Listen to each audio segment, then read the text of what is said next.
Chapter 17. Tyrion. "I do not sleep as I did when I was younger," Grand Maester Pycelle told him, by way of apology for the dawn meeting. "I would sooner be up, though the world be dark, than lie restless abed, fretting on tasks undone," he said, though his heavy-lidded eyes made him look half asleep as he said it. In the airy chambers beneath the rookery, his girl served them boiled eggs, stewed plums, and porridge, while Pycelle served the pontifications. "In these sad times, when so many hunger, I think it only fitting to keep my table spare." "Commendable," Tyrion admitted, breaking a large brown egg that reminded him unduly of the Grand Maester's bald, spotted head. "I take a different view. If there is food, I eat it, in case there is none on the morrow." He smiled. "Tell me, are your ravens early risers as well?" Pycelle stroked the snowy beard that flowed down his chest. "To be sure. Shall I send for quill and ink after we have eaten?" "No need." Tyrion laid the letters on the table beside his porridge, twin parchments tightly rolled and sealed with wax at both ends. "Send your girl away so we can talk." "Leave us, child," Pycelle commanded. The serving girl hurried from the room. "These letters now." "For the eyes of Doran Martell, Prince of Dorne." Tyrion peeled the cracked shell away from his egg and took a bite. It wanted salt. "One letter and 2 copies. Send your swiftest birds. The matter is of great import." "I shall dispatch them as soon as we have broken our fast." "Dispatch them now. Stewed plums will keep, the realm may not. Lord Renly is leading his host up the Rose Road, and no one can say when Lord Stannis will sail from Dragonstone." Pycelle blinked. "If my lord prefers—" "He does." "I am here to serve." The maester pushed himself ponderously to his feet, his chain of office clinking softly. It was a heavy thing, a dozen maesters' collars threaded around and through each other and ornamented with gemstones, and it seemed to Tyrion that the gold and silver and platinum links far outnumbered those of baser metals. Pycelle moved so slowly that Tyrion had time to finish his egg and taste the plums, overcooked and watery to his taste, before the sound of wings prompted him to rise. He spied the raven, dark in the dawn sky, and turned briskly toward the maze of shelves at the far end of the room. The maester's medicines made an impressive display. Dozens of pots sealed with wax, hundreds of stoppered vials, as many milk-glass bottles, countless jars of dried herbs, each container neatly labeled in Pycelle's precise hand. An orderly mind, Tyrion reflected, and indeed, once you puzzled out the arrangement, it was easy to see that every potion had its place. And such interesting things. He noted sweet sleep and nightshade, milk of the poppy, the tears of Lys, powdered greycap, wolfsbane and demon's dance, basilisk venom, blind eye, widow's blood. Standing on his toes and straining upward, he managed to pull a small, dusty bottle off the high shelf. When he read the label, he smiled and slipped it up his sleeve. He was back at the table peeling another egg when Grand Maester Pycelle came creeping down the stairs. "It is done, my lord." The old man seated himself. "A matter like this, best done promptly, indeed. Of great import, you say?" "Oh, yes." The porridge was too thick, Tyrion felt, and wanted butter and honey. To be sure, butter and honey were seldom seen in King's Landing of late, though Lord Giles kept them well supplied in the castle. Half of the food they ate these days came from his lands or Lady Tanda's. Roseby and Stokeworth lay near the city to the north, and were yet untouched by war. "The Prince of Dorne himself? Might I ask—" "Best not." "As you say." Pycelle's curiosity was so ripe that Tyrion could almost taste it. "Mayhaps, the King's Council—" Tyrion tapped his wooden spoon against the edge of the bowl. "The council exists to advise the king, maester." "Just so," said Pycelle. "And the king—" "Is a boy of 13. I speak with his voice. So you do, indeed. The king's own hand, yet your most gracious sister, our Queen Regent, she, bears a great weight upon those lovely white shoulders of hers. I have no wish to add to her burdens. Do you? Tyrion cocked his head and gave the Grand Maester an inquiring stare. Pycelle dropped his gaze back to his food. Something about Tyrion's mismatched green and black eyes made men squirm. Knowing that, he made good use of them. Ah, the old man muttered into his plums. Doubtless you have the right of it, my lord. It is most considerate of you to, spare her this, burden. That is just the sort of fellow I am. Tyrion returned to the unsatisfactory porridge. Considerate. Cersei is my own sweet sister, after all. And a woman, to be sure, Grand Maester Pycelle said. A most uncommon woman, and yet it is no small thing to tend to all the cares of the realm, despite the frailty of her sex. Oh, yes, he thought. She's a frail dove. Just ask Eddard Stark. I'm pleased you share my concern, and I thank you for the hospitality of your table, but a long day awaits. He swung his legs out and clambered down from his chair. Be so good as to inform me at once, should we receive a reply from Dorne. As you say, my lord. And only me? To be sure. Pycelle's spotted hand was clutching at his beard the way a drowning man clutches for a rope. It made Tyrion's heart glad. One, he thought. He waddled out into the lower bailey, his stunted legs complaining of the steps. The sun was well up now, and the castle was stirring. Guardsmen walked the walls, and knights and men-at-arms were training with blunted weapons. Nearby, Bronn sat on the lip of a well. A pair of comely serving girls sauntered past, carrying a wicker basket of rushes between them, but the sellsword never looked. Bronn, I despair of you, Tyrion gestured at the wenches. With sweet sights like that before you, all you see is a gaggle of louts raising a clangor. There are 100 whorehouses in this city where a clipped copper will buy me all the cunt I want, Bronn answered. But one day my life may hang on how close I've watched your louts. He stood. Who's the boy in the checkered blue surcoat with the 3 eyes on his shield? Some hedge knight. Talad, he names himself? Why? Bronn pushed a fall of hair from his eyes. He's the best one of 'em, but watch him. He falls into a rhythm, delivering the same strokes in the same order each time he attacks. He grinned. That will be the death of him the day he faces me. He's pledged to Joffrey. He's not like to face you. They set off across the bailey, Bronn matching his long stride to Tyrion's short one. These days, the sellsword was looking almost respectable. His dark hair was washed and brushed, he was freshly shaven, and he wore the black breastplate of an officer of the city watch. From his shoulders trailed a cloak of Lannister crimson patterned with golden hands. Tyrion had made him a gift of it when he named him captain of his personal guard. How many supplicants do we have today? He inquired. 30-odd, answered Bronn. Most with complaints or wanting something as ever. Your pet was back, he groaned. Lady Tanda? Her page. She invites you to sup with her again. There's to be a haunch of venison, she says. A brace of stuffed geese sauced with mulberries and... Her daughter, Tyrion finished sourly. Since the hour he had arrived in the Red Keep, Lady Tanda had been stalking him, armed with a never-ending arsenal of lamprey pies, wild boars, and savory cream stews. Somehow she had gotten the notion that a dwarf lordling would be the perfect consort for her daughter Lawless, a large, soft, dim-witted girl who rumor said was still a maid at 33. Send her my regrets. No taste for stuffed goose? Bronn grinned evilly. Perhaps you should eat the goose and marry the maid. Or better still, send Shagga. Shagga's more like to eat the maid and marry the goose, observed Bronn. Anyway, Lawless outweighs him.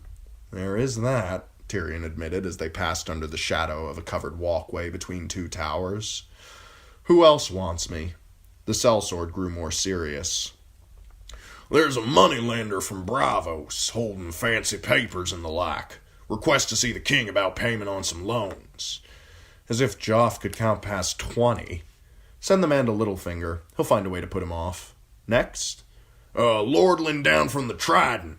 Says your father's men burned his keep, raped his wife, and killed all his peasants.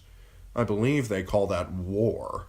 Tyrion smelled Gregor Clegane's work, or that of Sir Amory Lorch, or his father's other pet hellhound, the Cahoric. What does he want of Joffrey? New peasants, Bronn said. He walked all this way to sing how loyal he is and beg for recompense. I'll make time for him on the morrow. Whether truly loyal or merely desperate, a compliant Riverlord might have his uses. See that he's given a comfortable chamber and a hot meal. Send him a new pair of boots as well. Good ones, courtesy of King Joffrey. A show of generosity never hurt. Bronn gave a curt nod. There's also a great gaggle of bakers, butchers, and greengrocers clamoring to be heard.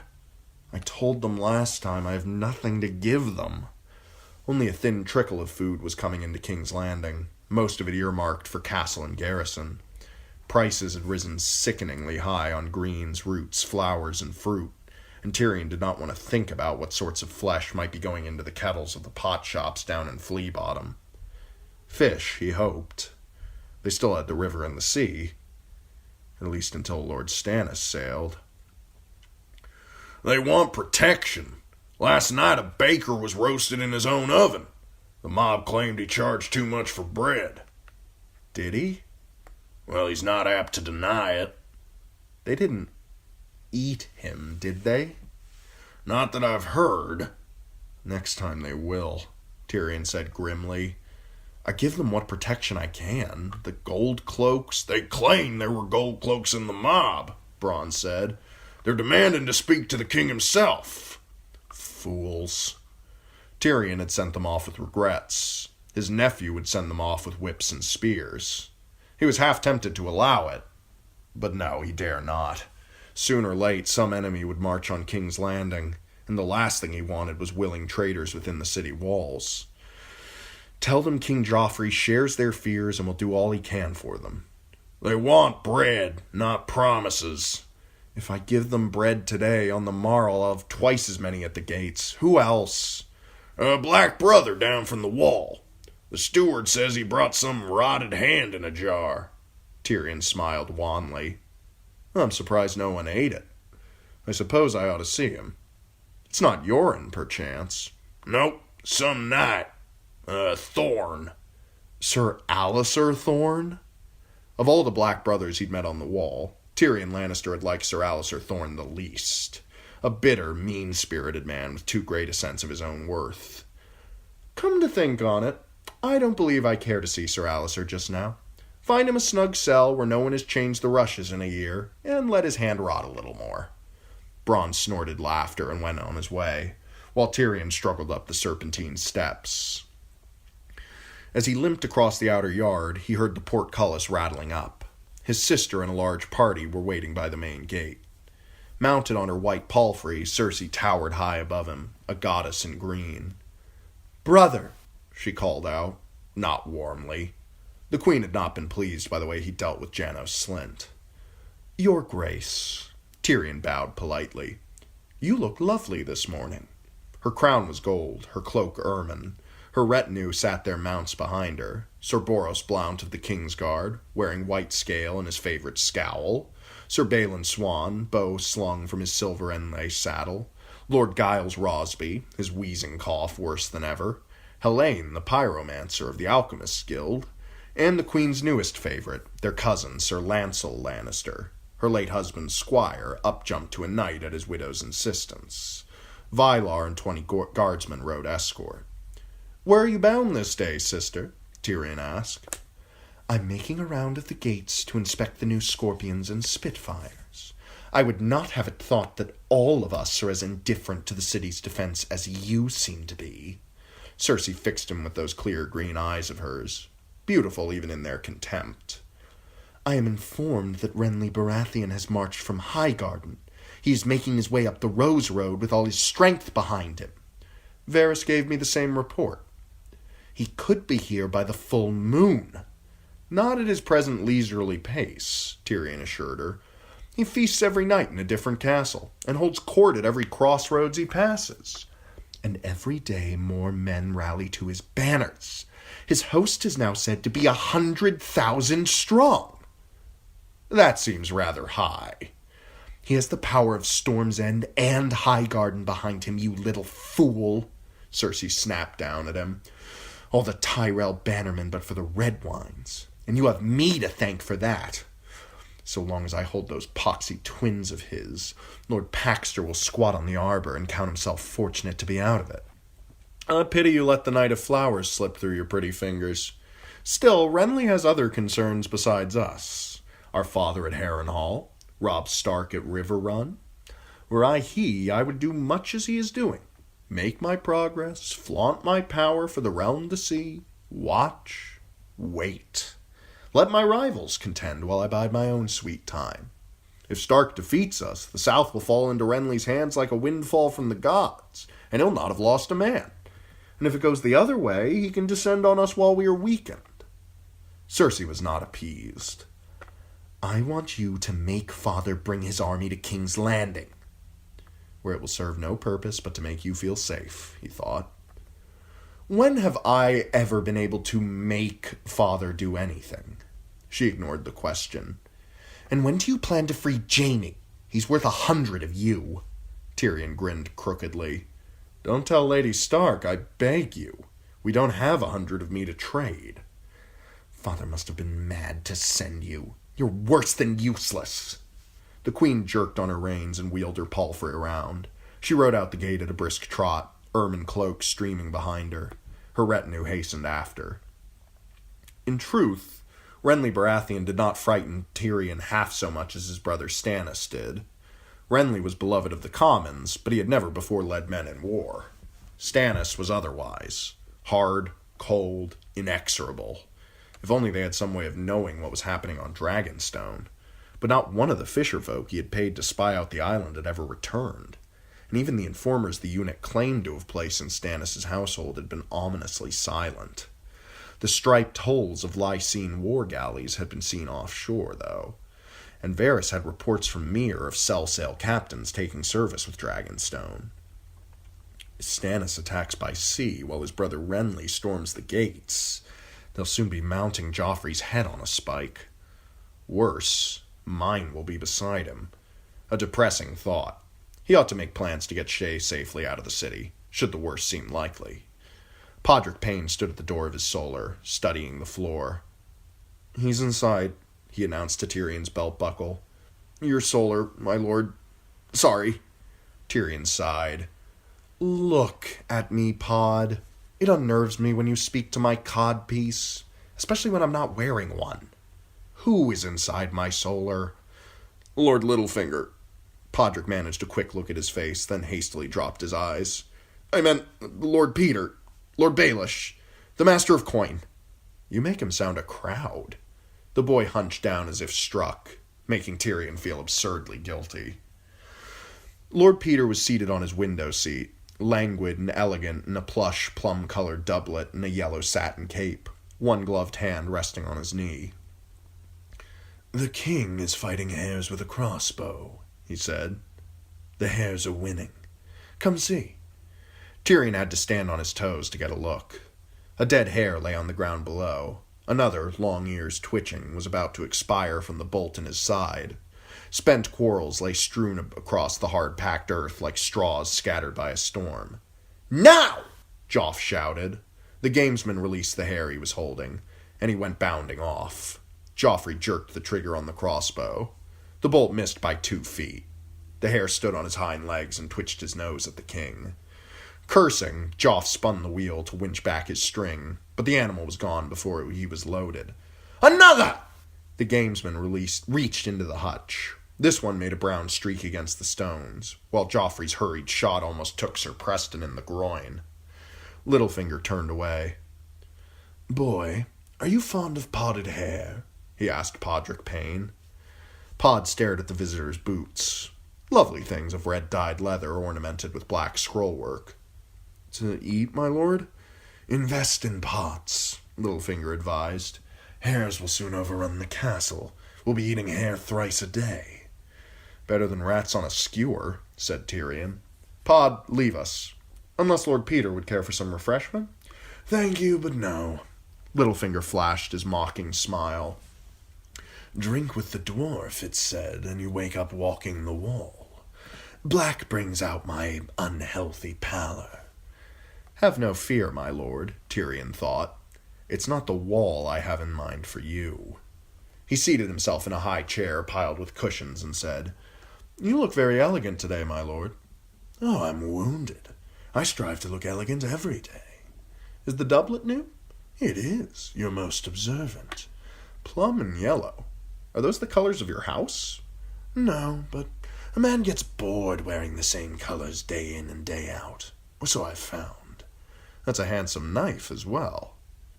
Is it? There was mischief in Littlefinger's eyes. He drew the knife and glanced at it casually, as if he had never seen it before. Valyrian steel and a dragonbone hilt. A trifle plain, though. It's yours, if you would like it. Mine? Tyrion gave him a long look. No, I think not. Never mine. He knows, the insolent wretch, Tyrion thought. He knows, and he knows that I know, and he thinks that I cannot touch him. If ever truly a man had armored himself in gold, it was Peter Baelish, not Jaime Lannister. Jaime's famous armor was but gilded steel, but Littlefinger, Tyrion had learned a few things about sweet Peter, to his growing disquiet. 10 years ago, Jon Arryn had given him a minor sinecure in customs, where Lord Peter had soon distinguished himself by bringing in 3 times as much as any of the king's other collectors. King Robert had been a prodigious spender, a man like Peter Baelish, who had a gift for rubbing 2 golden dragons together to breed a third, was invaluable to his hand. Littlefinger's rise had been arrow-swift. Within 3 years of his coming to court, he was master of coin and a member of the small council, and today the crown's revenues were 10 times what they had been under his beleaguered predecessor, though the crown's debts had grown vast as well. A master juggler was Peter Baelish. Oh, he was clever. He did not simply collect the gold and lock it in a treasure vault, no. He paid the king's debts and promises and put the king's gold to work. He bought wagons, shops, ships, houses. He bought grain when it was plentiful and sold bread when it was scarce. He bought wool from the north and linen from the south, and lace from Lys, stored it, moved it, dyed it, sold it. The golden dragons bred and multiplied, and Littlefinger lent them out and bought them home, and brought them home with hatchlings. And in the process, he moved his own men into place. The keepers of the keys were his, all 4. The king's counter and the king's scales were men he'd named. The officers in charge of all 3 mints, harbor masters, tax farmers, customs sergeants, wool factors, toll collectors, pursers, wine factors, 9 out of every 10 belonged to Littlefinger. They were men of middling birth, by and large, merchants' sons, lesser lordlings, sometimes even foreigners, but judging from their results, far more able than their high-born predecessors. No one had ever thought to question the appointments, and why should they? Littlefinger was no threat to anyone, a clever, smiling, genial man, everybody's friend, always able to find whatever gold the king or his hand required, and yet of such undistinguished birth, 1 step up from a hedge knight. He was not a man to fear. He had no banners to call, no army of retainers, no great stronghold, no holdings to speak of, no prospects of a great marriage. But do I dare touch him? Tyrion wondered, even if he is a traitor? He was not at all certain he could, least of all now, while the war raged. Given time, he could replace Littlefinger's men with his own in key positions, but... A shout rang up from the yard. "Ah, his grace has killed a hare," Lord Baelish observed. No doubt a slow one, Tyrion said. My lord, you were fostered at River Run. I've heard it said that you grew close to the Tullys. Yeah, you might say so. The girls especially. How close? I had their maidenheads. Is that close enough? The lie, Tyrion was fairly certain it was a lie, was delivered with such an air of nonchalance that one could almost believe it. Could it have been Catelyn Stark who lied? About her defloration and the dagger as well? The longer he lived, the more Tyrion realized that nothing was simple and little was true. Lord Hoster's daughters do not love me, he confessed. I doubt they would listen to any proposal I might make. Yet coming from you, the same words might fall more sweetly on their ears. That would depend on the words. If you mean to offer Sansa in return for your brother, waste someone else's time. Joffrey will never surrender his plaything, and Lady Catelyn is not so great a fool as to barter the Kingslayer for a slip of a girl. I mean to have Arya as well. I have men searching. Searching is not finding. I'll keep that in mind, my lord. In any case, it was Lady Lysa I hoped you might sway. For her I have a sweeter offer. Lysa is more tractable than Catelyn, true, but also more fearful. And I understand she hates you. She believes she has good reason. When I was her guest in the Eyrie, she insisted that I'd murdered her husband, and was not inclined to listen to denials. He leaned forward. If I gave her Jon Arryn's true killer, she might think more kindly of me. That made Littlefinger sit up. True killer? I confess you make me curious. Who do you propose? It was Tyrion's turn to smile. Gifts I give my friends freely. Lysa Arryn would need to understand that. Is it her friendship you require, or her swords? Both. Littlefinger stroked the neat spike of his beard. Lysa has woes of her own. Clansmen raiding out of the mountains of the moon in greater numbers than ever before. And better armed. Distressing, said Tyrion Lannister, who had armed them. I could help her with that. A word from me. And what would this word cost her? I want Lady Lysa and her son to acclaim Joffrey as king, to swear fealty, and to make war on the Starks and Tullys. Littlefinger shook his head. There's the roach in your pudding, Lannister. Lysa will never send her knights against Riverrun. Nor would I ask it. We have no lack of enemies. I'll use her power to oppose Lord Renly or Lord Stannis, should he stir from Dragonstone. In return, I will give her justice for Jon Arryn and peace in the Vale. I will even name that appalling child of hers Warden of the East, as his father was before him. I want to see him fly, a boy's voice whispered faintly in memory. And to seal the bargain, I will give her my niece. He had the pleasure of seeing a look of genuine surprise in Peter Baelish's gray-green eyes. Myrcella? When she comes of age, she can wed little Lord Robert. Until such time, she'll be Lady Lysa's ward at the Eyrie. And what does her grace the Queen think of this ploy? When Tyrion shrugged, Littlefinger burst into laughter. I thought not.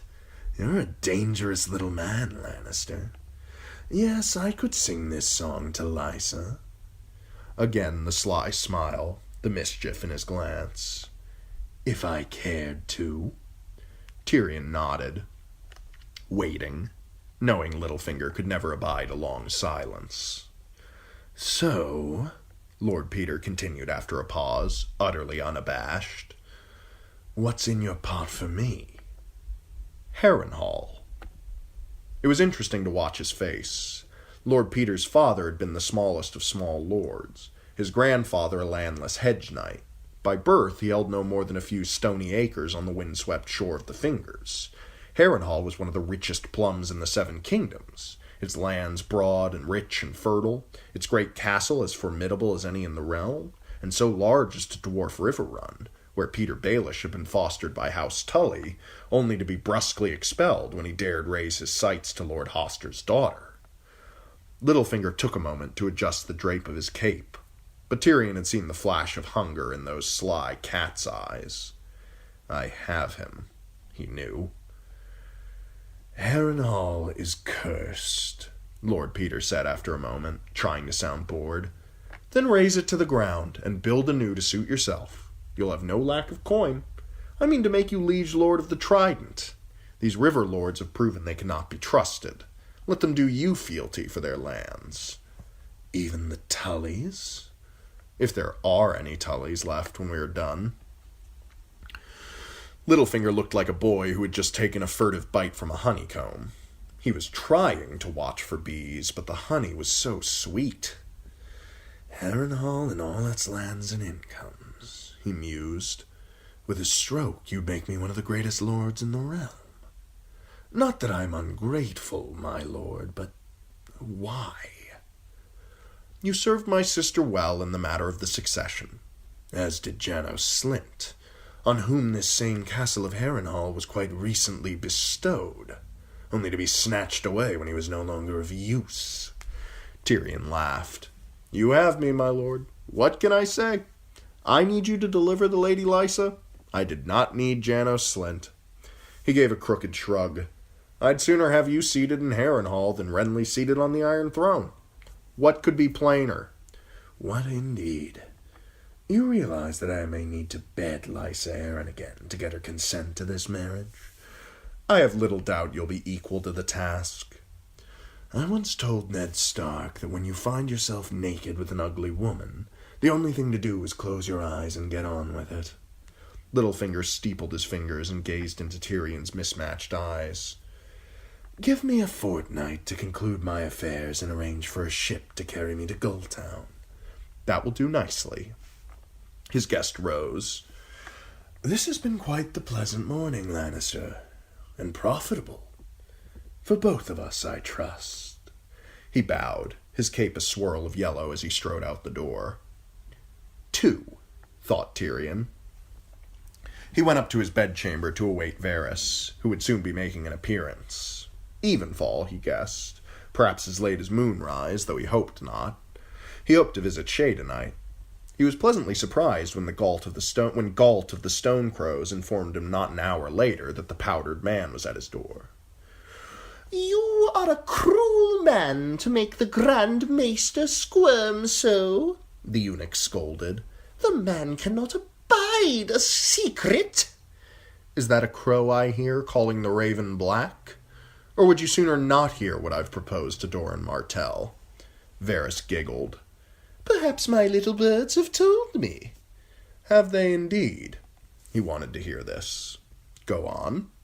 The Dornishmen thus far have held aloof from these wars. Doran Martell has called his banners, but no more. His hatred for House Lannister is well known, and it is commonly thought that he will join Lord Renly. You wish to dissuade him. All this is obvious, said Tyrion. The only puzzle is what you might have offered for his allegiance. The prince is a sentimental man, and he still mourns his sister Elia and her sweet babe. My father once told me that a lord never lets sentiment get in the way of ambition, and it happens we have an empty seat on the small council, now that Lord Janos has taken the black. A council seat is not to be despised, Varys admitted. Yet will it be enough to make a proud man forget his sister's murder? Why forget? Tyrion smiled. I've promised to deliver his sister's killers, alive or dead, as he prefers. After the war is done, to be sure. Varys gave him a shrewd look. My little birds tell me that the Princess Elia cried a certain name when they came for her. Is a secret still a secret if everyone knows it? In Casterly Rock, it was common knowledge that Gregor Clegane had killed Elia and her babe. They said he had raped the princess with her son's blood and brains still on his hands. This secret is your Lord Father's sworn man. My father would be the first to tell you that 50,000 Dornishmen are worth one rabid dog. Varys stroked a powdered cheek. And if Prince Doran demands the blood of the lord who gave the command, as well as the knight who did the deed... Robert Baratheon led the rebellion. All commands came from him in the end. Robert was not at King's Landing. Neither was Doran Martell. So, blood for his pride, a chair for his ambition, golden land, that goes without saying.